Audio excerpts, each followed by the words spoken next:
मैं पानी का लोटा चढ़ाते चढ़ाते मेरा पूरा कम से कम मेरे को 8 साल हो गया, पर मेरी जिंदगी में सुख बिल्कुल नहीं आया।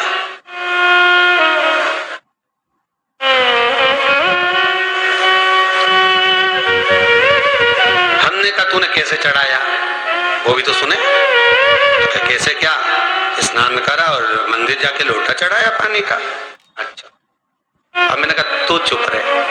उसके पति, यहीं की इसी ऑफिस की बात है, भवानी मंडी से, उसके पति से पूछा, हाँ जी वर्मा जी सही बताओ, पत्नी लोटा कैसे चढ़ाई?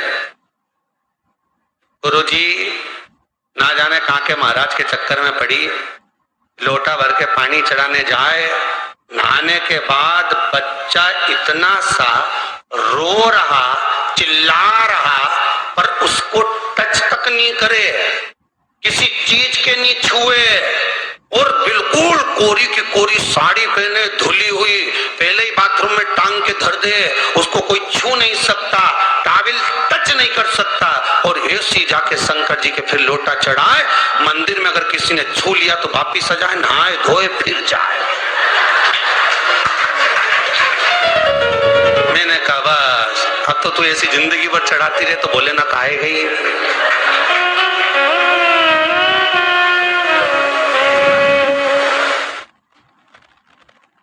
सत्य बोलो रे मिलेगा। कई लोगों ने पूछा शंकर को रिझाने के लिए कौन से कलर के कपड़े पहने कि शिव राजी हो जाए। शंकर को पाने के लिए कपड़ा बदलने की जरूरत नहीं होती, शंकर को पाने के लिए कलेजा बदलने की जरूरत होती है, शंकर मिल जाता। कपड़े से शिव कभी नहीं मिला साहब। आप कौन से कलर के कपड़े पहन रहे हो, ये शिव प्राप्त नहीं करोगे हो। सफेद पहन लिए, लाल पहन लिए, केसर के पहन लिया, उससे शंकर नहीं मिल रहा हो। बहुत सारी रुद्राक्ष की माला धारण कर ली, हाथ में भी खूब सारा रुद्राक्ष पहन लिया, यहाँ पर भी पहन लिया, कान में भी रुद्राक्ष धारण कर लिया, जटा पे भी रुद्राक्ष लगा लिया, उससे शिव नहीं मिलने वाला हो।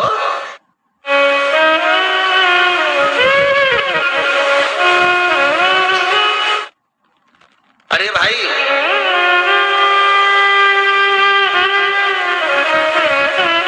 किसके पास में जा रहे हो आप जल चढ़ाने के लिए? जम के बोलिए जरा। शंकर जी के पास। शंकर जी कौन है? तुम्हारे कौन से मतलब नहीं है। भगवान को तो केवल इतना मतलब है कि आप मन कैसा लेकर आए। ये तन साफ करने से, स्नान करने से, खूब रगड़ रगड़ के नहाने से, लक्स पेयर से, खूब घिस घिस के नालों ने, क्रीम ने, पाउडर, डेंटिंग पेंटिंग करके फिर भगवान के पास जाओ और बढ़िया 2-4 घंटे तक फैशन करके भगवान को रिझाओ, भगवान रिझेगा? अरे गर्ग संहिता में लिखा है कि शंकर को एक बार प्रणाम करने का फल क्या है कि 10 अश्वमेध यज्ञ के स्नान का जो फल होता है वो मात्र शंकर को प्रणाम करने से मिल जाता है। कितना? 10 अश्वमेध यज्ञ के स्नान का जो फल है शंकर को मात्र प्रणाम करने से मिल जाता है। पर गर्ग संहिता कहती है कि 10 अश्वमेध यज्ञ के स्नान के बाद भी मनुष्य का जन्म वापिस मिल सकता है।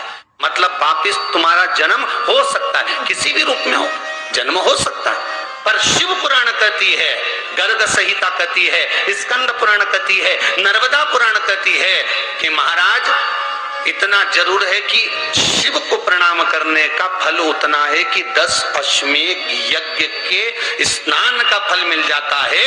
पर गर्ग संहिता कहती है कि शंकर के चरणों में अगर प्रणाम कर लिया तो ये पक्का है कि अश्वमेध यज्ञ का फल भले कट जाए पर शंकर के प्रणाम का फल नहीं कटता, उसका वापिस जन्म नहीं होता और वो शिव का हो जाता, वो शंकर का हो गया, फिर उसका जन्म नहीं है महाराज।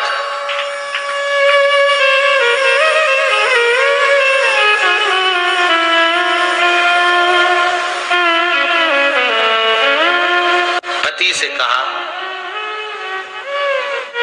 हाथ धो, स्नान कर लो जल्दी से, फिर अपन को चलना है मंदिर। पति बोला नहा लिया एक बार तो दूसरी बार फिर से नहा लो।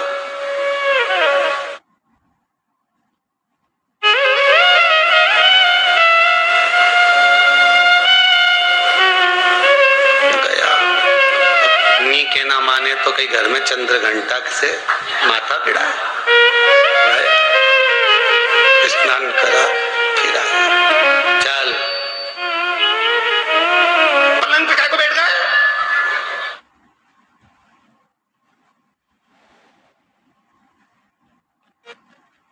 पलंगी तो है।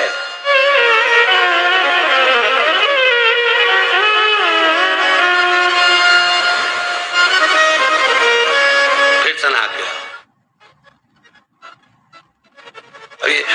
फिर नहवाने भेज दिया। होता एक सास बेचारी मायके जाना था, मौसी की यहाँ शादी थी, अब उसने बहू से कहा बेटा मेरे को जाना है, अपने घर में छोटे से लड्डू गोपाल, उनकी सेवा है, तू एक काम कर कि तू सेवा कर लेगी क्या? आओ मम्मी, उसमें क्या है, करना क्या है तुम बताओ, बस सुबह से 3 बार ताली बजाना, भगवान को उठाना, पात्र में रख के नहलाना, उनको पोंछना, कपड़े पहना देना, इत्र लगा देना, चंदन लगा देना, मुकुट लगा देना, सुंदर अलकावली सब पहनाने के बाद में भगवान को दर्पण दिखाना, जब भगवान को कांच दिखाए, दर्पण दिखाए, भगवान मुस्कुरा दे तब भगवान को भोग लगा देना। हाँ मम्मी इतना तो मैं करूंगी, और बाद में भगवान को वापिस सुला देना। हाँ इतना सा कर लूंगी। सास बिचारी कह के चली गई। अब बहू सुबह से उठ के 3 बार ताली बजाई, भगवान को उठाया, बिठाया, नहवाया, तैयार कर दिया, तैयार करके जो दर्पण दिखाया तो भगवान तो मुस्कुराया ही नहीं। अब इसको कौन समझाए कि पीतल की मूर्ति कोई हंसे? पर उसने तो विचार करा कि सास कह के गई भगवान जब मुस्कुरा दे तो उनको भोग लगा देना। अब भगवान तो कोई मुस्कुराए नहीं, दर्पण दिखाया, इसको लगा कि मेरी सेवा में कोई कमी रह गई। इसने भगवान का कपड़ा वपड़ा वापिस उतारा, इनको वापिस रजाई में सुला दिया। भगवान को वापिस रजाई में सुलाया, फिर आ गई, 3 बार फिर ताली बजाई, भगवान को फिर उठाया, फिर बिठाया, बिठाने के बाद में फिर उनको कपड़े वपड़े पहनाकर फिर दर्पण दिखाया, पर भगवान तो मुस्कुराया ही नहीं। फिर ये वापिस इस सेवा में गलती रह गई। वापिस इसने सब कपड़ा उतारा, भगवान को फिर सुला दिया। सुबह 8 बजे से नहवा रही, कपड़े पहना रही और सुला रही। 1 बज गई,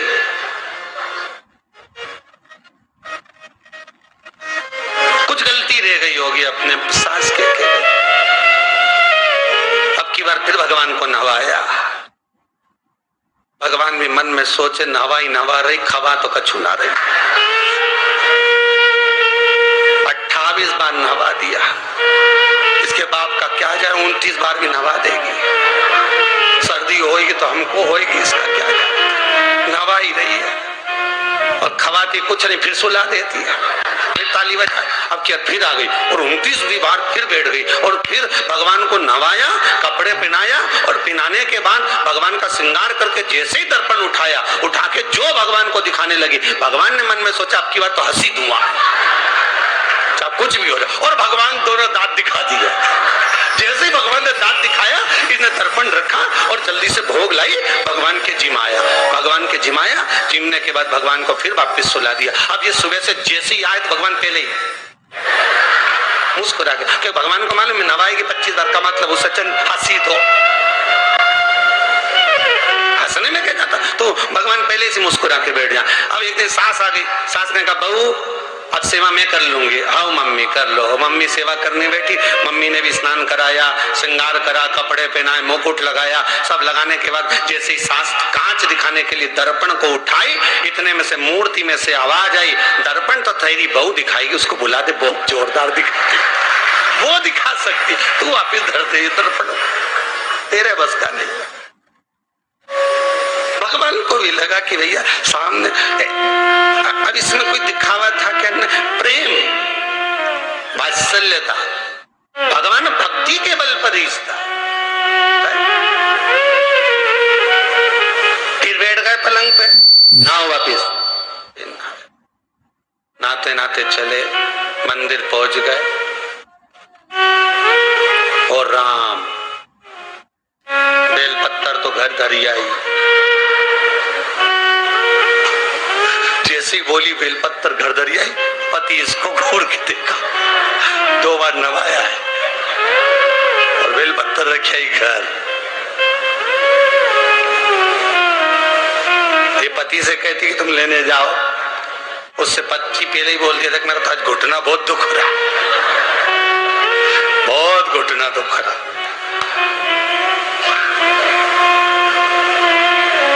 ठीक है, हो मैं आई अभी घर से। अब घर जाते जाते मालूम पड़े फिर कहीं का कोई छुआ गया तो नहाने बैठ गई। फिर आई, इसकी जो पूजन की थाली रखी थी, कोई भगत आया बेचारा, उसने सोचा मंदिर की थाली है, सब चढ़ा चुड़ू के चले गए।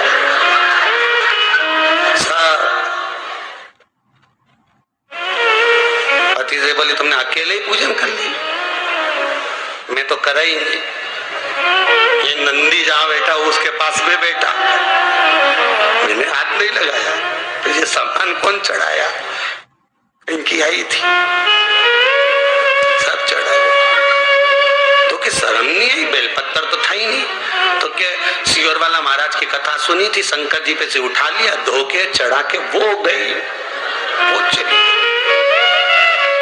शिव ये नहीं कह रहा कि तुम वस्तुएं बटोर कर लाओ। शंकर कहता तुम्हारे पास में मिल जाए तो समर्पित कर दो, नहीं मिले धोया, वापिस शिव को चढ़ा दिया, वापिस शंकर को समर्पित कर दिया। शिव स्वीकार करेंगे।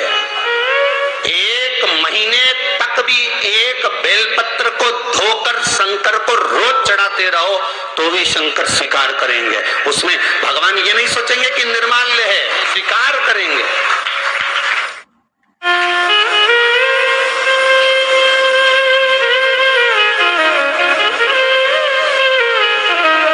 इसका मतलब ये नहीं है कि तुम मंदिर की घर से अगर पास में लगी हो, नजदीक में लगी हो, 8, 10, 15 घर छोड़कर कुछ थोड़ी दूरी पर भी बेलपत्र लगी हो तो लेकर जरूर जाना, नहीं तो कहीं कहीं की इतनी आलसन। उन्होंने कहा सियोर वाला महाराज बोला तुम तो उठा उठा के चढ़ा दो। तो भगवान के मंदिर में बेलपत्र नहीं जाए मालूम पड़े हो, तो ऐसा नहीं है कि नहीं जाए वाला, जाओ, पास में लगी हो तो लेकर जरूर जाओ। भगवान को समर्पित करने के लिए थोड़ा ना थोड़ा भाव भगवान के द्वार पर जरूर लेकर जाओ।